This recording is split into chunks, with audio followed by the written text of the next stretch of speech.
Hi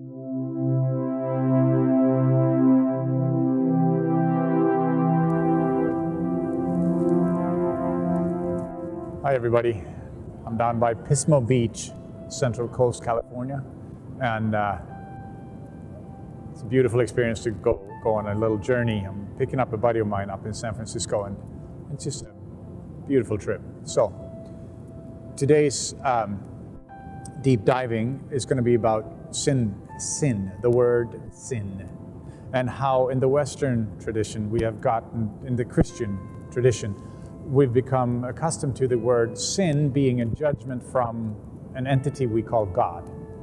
As in, we believe that there is some sort of a power or entity. Usually we consider it to be a male entity, or like basically a man, judging us for being sinful. No matter what it is, we're sinful. And unfortunately, that creates a very negative connotation, a very negative feeling, and a very negative idea of what sin really is. So when we come back to a more true definition of the word sin, we come back to this idea that we are not, like as in Marcus is not living up to his highest potential, whatever that highest potential might be. So when I was younger and I made some decisions in my life, sure, they were based in necessity, but they were still not to my highest potential. They were not to my highest self, my higher self. I went kind of downwards.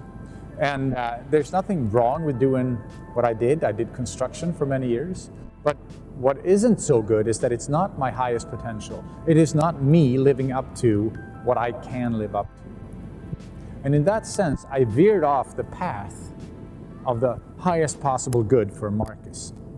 And as I'm doing that, I kind of veer off this, because that's not part of my vibration. I live on the lower end of my vibration. I end up being basically sinful, basically living away from the highest good to the lower good. And it doesn't mean that it's bad. And it doesn't mean that construction is bad for everybody, but in my case, my dreams and desires were something else. But I went there because I was afraid of not being able to pay rent and pay bills. So that's why I ended up in this field that I had a hard time getting out of. And in that sense, that is sin against my own spirit. It's not necessarily, and that becomes sin against everything as well. But it's not necessarily about being sinful towards another human being, or that God is judging me.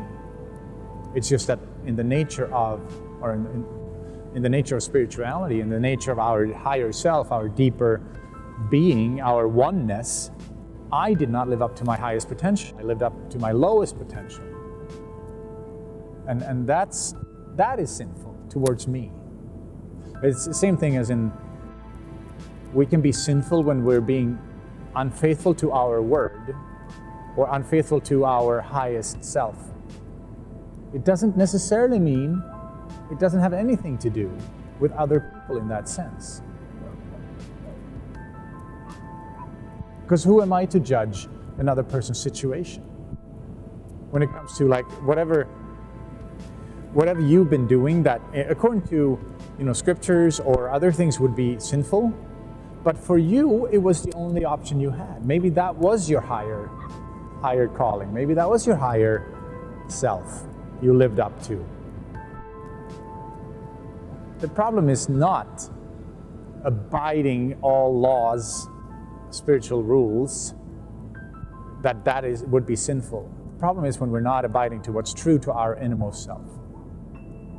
To your innermost self. Live up to your highest potential instead of your lowest potential. Because that is the sin. All right. Talk to you soon.